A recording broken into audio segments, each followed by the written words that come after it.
నమస్తే. వేల కొలది కలెక్షన్స్, వేల కొలది విగ్రహాలు, వేల కొలది చిన్న చిన్న బొమ్మలు. అడుగు తీసి అడుగు పెట్టడానికి ఆ ఇంట్లో అసలు ప్లేసే లేదు. ఇంత కలెక్షన్స్ చేసి ఇంత కష్టపడినందుకు వరల్డ్ రికార్డ్ ఆయన్ని వెతుక్కుంటూ ఆయన ఇంటికే వచ్చేసింది. ఆయన ఎవరు, ఎక్కడుంటారు, ఏం చేస్తుంటారు, ఆ వరల్డ్ రికార్డ్ ఎలా వచ్చిందో ఈ వీడియోలో పూర్తిగా తెలుసుకునే ప్రయత్నం చేద్దాం. సో ఈయన మన ముందు కనబడుతున్నారు ప్రసాద్ గారు. ఆయన మామూలు వ్యక్తి కాదండి. అందరిలాగా సాధారణ జీవితాన్ని జీవించడానికి ఆయన అస్సలు ఇష్టపడ్డు. ఆయన ఎవరు, ఏంటి, పూర్తి వివరాలు తెలుసుకోబోయే ముందు ఆయన వరల్డ్ రికార్డ్ ఎలా సాధించారు ఏంటనే విషయాలు ముందుగా తెలుసుకునే ప్రయత్నం చేద్దాం. నమస్కారం ప్రసాద్ గారు. మీరు ఏంటి అనేది తెలుసుకుందాం. వీటికంటే ముందు మీకు వరల్డ్ రికార్డ్ క్రియేట్ చేశారు. ఎంత అండి మీ వయసు ఎంత? నాది ఇప్పుడు 64 సంవత్సరాలు అండి. అంటే 63 సంవత్సరాలు వరల్డ్ రికార్డ్ అయితే క్రియేట్ చేశారు.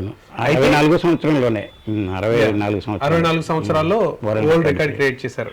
సో ఆల్మోస్ట్ ఒక రిటైర్మెంట్ అయిన తర్వాత అంటే ఆ ఏజ్ అనుకోవచ్చు. అవునండి. సో మీకు ఆ వరల్డ్ రికార్డ్ ఎందులో వచ్చింది, ఏం చేశారు మాకు చెప్తారా? తప్పకుండా. నా పేరు గూడూరు శివరామకృష్ణ ప్రసాద్ అండి. నేను ప్రభుత్వ ఉపాధ్యాయుడిగా పనిచేసి 30 సంవత్సరాలు తెలుగు ఉపాధ్యాయుడిగా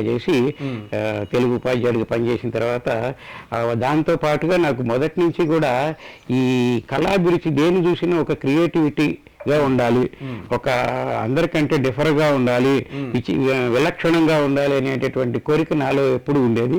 ఆర్థిక పరిస్థితి దృష్ట్యా ఆ కాలంలో ప్రాథమికంగా ఉద్యోగం ప్రారంభంలో మనకు సాధ్యం కాలేదండి.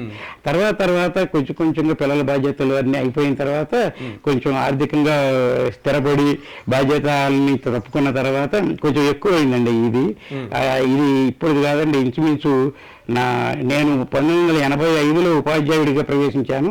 అప్పటి నుంచి కూడా మెల్లగా సాధించుకుంటూ ఒక్కొక్కటి బొమ్మలు కలెక్షన్ చేసుకునేవాడిని ఇది వరకు. ఎందుకంటే ఉద్యోగరీత్యా నేను పల్లెటూరులోనే ఎక్కువ ఉపాధ్యాయుడిగా ఉండటం వలన ఈ ప్రింటింగ్ ఇదంతా టెక్నాలజీ అప్పుడు ఇవన్నీ సాధ్యం కాలేదు మనకి. అప్పుడు మనకి లభ్యంలో కూడా లేవు, ఫోన్లు కానీ ఏమీ లేవు అప్పుడు. అయినప్పటికీ కూడా అప్పుడు నాకు తోచినట్లుగా ఏదో చిన్నగా మొదలు పెట్టుకుంటూ బొమ్మలు ముందు మెయిన్గా బొమ్మలు కొనుక్కోవటం, కొన్ని అలా ఇంటిని డెకరేట్ చేసుకోవడంతో మొదలై ఎప్పుడైతే ఈ ప్రింటింగ్ టెక్నాలజీ మనకు అందుబాటులోకి వచ్చేసిందో అప్పటి నుంచి ఈ సిస్టము, కంప్యూటర్ టెక్నాలజీ ఇవన్నీ వచ్చిన తర్వాత దాని మీద ఆసక్తి పెరిగింది. టెక్నాలజీ మీద టెక్నాలజీ ప్రవేశించిన తర్వాత నాకు అప్పుడు వచ్చింది లోకం అంటే ఇదే కాదు, చాలా లోకం ఉంది. ఇదంతా టెక్నాలజీలో మనం ఎంతో చూడొచ్చు, మనం కనిపించేదే లోకం కాదు, కనిపించని లోకం ఇంకా చాలా ఉంది అనిపించింది నాకు. అప్పుడు క్రమక్రమంగా దాంట్లో వెళుతూ ఉంటే రాధాకృష్ణుల బొమ్మలు ప్రపంచవ్యాప్తంగా ఎంతమంది ఎన్ని రకాలుగా వేశారో అవన్నీ చూస్తుంటే నాకు చాలా అద్భుతంగా అనిపించిందండి.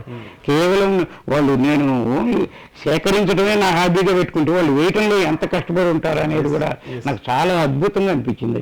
దీన్ని మనం ఎందుకు మరి భద్రంగా దాచుకోకూడదు, ఊరికనే చూసి వదిలేస్తే మనం జ్ఞాపక శక్తులు ఎలా ఉంటాయి, మెమరీలో ఉండవు కదా. దీన్ని ఏం చేయాలి అనిపించి మెల్లగా దాన్ని డౌన్లోడ్ చేయటం, ప్రింట్ చేయటం, దాన్ని ఫైలింగ్ చేయటం, అట్లా క్రమక్రమంగా పెరుక్కుంటూ దాదాపు 25 సంవత్సరాల నుంచి ఒక 60,000 రాధాకృష్ణుల పెయింటింగ్స్ కలెక్ట్ చేశానండి నేను. 25 సంవత్సరాల నుంచి 60,000 అట్లా 60,000 అయిపోయిన తర్వాత మిరకిల్స్ ఆఫ్ వరల్డ్ రికార్డ్ అనే సంస్థ నా కృషిని చూసి వాళ్ళు ఎంతో ఆశ్చర్యం పొంది ఇది తప్పకుండా రికార్డుకి అర్హత పొందినటువంటిదండి మీ కలెక్షన్, కేవలం లాభాపేక్ష లేకుండా, పైగా ఎటువంటి ఇందులో నాకు ₹1 కూడా ఇందులో నుంచి మనకి తిరిగి రాదు. అయినప్పటికి కూడా మనకి దాంట్లో ఉన్నటువంటి ఆనందమే.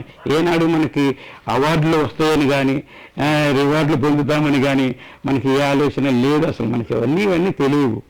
సరే, వాళ్ళు ఎప్పుడైతే గమనించి ఇది మీరు తగిన వారండే అని చెప్పి వాళ్ళు ప్రపోజల్స్ పంపిస్తే ఆ రకంగా వాళ్ళు ఈ వరల్డ్ రికార్డ్ని వాళ్ళు నాకు పంపించడం జరిగింది. వాళ్ళు నా కృషికి గుర్తింపుగా. అంటే ఫస్ట్ ఎవరు ఈ వరల్డ్ రికార్డ్ను క్రియేట్ చేయడానికి ముందు మిమ్మల్ని గుర్తించిన వాళ్ళు ఎవరు? తూముగుంట్ల రాజేంద్ర ప్రసాద్ అని ఒకరు ఉన్నారు, గుంటూరు ఆయన. ఆయన ఈ మిరకిల్స్ ఆఫ్ వరల్డ్ రికార్డుకి సెలక్షన్ కమిటీ మెంబర్. ఆయన సెలక్షన్ కమిటీ మెంబర్ అన్నమాట. అయితే ఆయన నాకు విడిగా ఫంక్షన్స్ లో చూస్తూ ఉంటాం గుంటూరులో, ఈ పాట కచేరీల్లో, అన్నదాన సమాజంలో. అక్కడ చూసి ఏం చేస్తుంటారండి మీరు అంటే, నేను ఇంత తెలుగు పండితున్నాండి అది ఇది అంటే, క్రమక్రమంగా ఇట్లా మాటల సందర్భంలో రాధాకృష్ణ పెయింటింగ్స్ నేను బాగా కలెక్ట్ చేస్తుంటాను, చూద్దాం ఒకసారి వస్తానండి అన్నాడు. సరే రండి అన్న. వచ్చిన తర్వాత చూసి ఆయన ఒక్కొక్క రకంగా ఆశ్చర్యపోయాడు. ఒకటి రాధాకృష్ణ పెయింటింగ్, తర్వాత ఈ ముగ్గులు, ఇవి అసలు ఒకళ్ళ వల్ల కాదండి, మీరు ఎట్లా చేశారండి. ఆయన స్వయంగా కళాకారుడు, ఆయన స్వయంగా మిరకల్ ఆఫ్ రికార్డు అవార్డు పొందిన ఆయన, ప్లస్ కమిటీ మెంబర్ కూడా ఆయన. తర్వాత అలా ఆయన ప్రపోజల్స్ పంపించడం ఆయన ద్వారా జరిగింది. తూనుగుంట్ల రాజేంద్ర ప్రసాద్ అని ఆయన ద్వారా వచ్చింది. ఆ తర్వాత అక్కిరాజు సుందరరామకృష్ణ గారిని ఒక ప్రఖ్యాత వ్యక్తి ఉన్నాడు, ఆయన ద్వారా ఇది నేను తీసుకోవటం, మా ఇంట్లో ఆయనకి సన్మానం చేయటం. మా నాన్నగారికి 100 సంవత్సరాల ఫంక్షన్ చేశాను ఇటీవల. మా నాన్నగారిది 100 సంవత్సరాలు జన్మించి 100 సంవత్సరాలు అయిందని ఒక కుటుంబ సభ్యులతో ఆనందం గడపడం కోసం ఒక మంచి ప్రోగ్రాం చేసుకుని ఆయన స్మరించుకుంటూ అలా ఒక ప్రోగ్రాం అక్కిరాజు సుందరరామకృష్ణ గారిని కూడా పిలిపించాను. అట్లా ఇది పొంది ఒక 3-4 మాసాలు అయిందండి ఇది వచ్చిన తర్వాత. ఒకసారి ఓల్డ్ రికార్డ్ సర్టిఫికేట్ చూపిస్తారా? సో ఇదేనండి ప్రసాద్ గారికి వచ్చినటువంటి ఓల్డ్ రికార్డ్ సర్టిఫికేట్. సో దాదాపు 60,000 కలెక్షన్స్, రాధాకృష్ణ కలెక్షన్స్ అంటే ప్రపంచంలో ఎంతోమంది తయారు చేసినటువంటి ఆల్మోస్ట్ అన్నీ 99% కలెక్షన్స్ అన్నీ ఈయన దగ్గర ఉన్నాయి. ఈయన కలెక్ట్ చేసి ఓల్డ్ రికార్డ్ క్రియేట్ చేశారు. అదే కాకుండా ఐడల్స్, విగ్రహాలు దాదాపు ఎన్ని ఉంటాయి విగ్రహాలు? దాదాపు 2,000 విగ్రహాల వరకు ఉంటాయండి. అయితే అవి ఖరీదు, చిన్నపాటి ఖరీదు నుంచి పెద్దపాటి ఖరీదు, ₹2 నుంచి ప్రారంభిస్తే 2,000, 20,000 కూడా ఉన్నటువంటి విగ్రహాలు ఉన్నాయండి. దాదాపు 2,000 వరకు ఉంటాయండి. మొత్తం సంఖ్యాపరంగా చూసుకుంటే 2,000 వరకు ఉంటాయి. మొత్తం నా గృహం సరిపోవట్లేదు, ఈ బొమ్మలు పెట్టుకోవడానికి గృహమే సరిపోవట్లేదు నాకు. 2 పోర్షన్లు ఉన్నాయి. థ్యాంక్ యూ ప్రసాద్ గారు. నమస్తే. Thank you so much.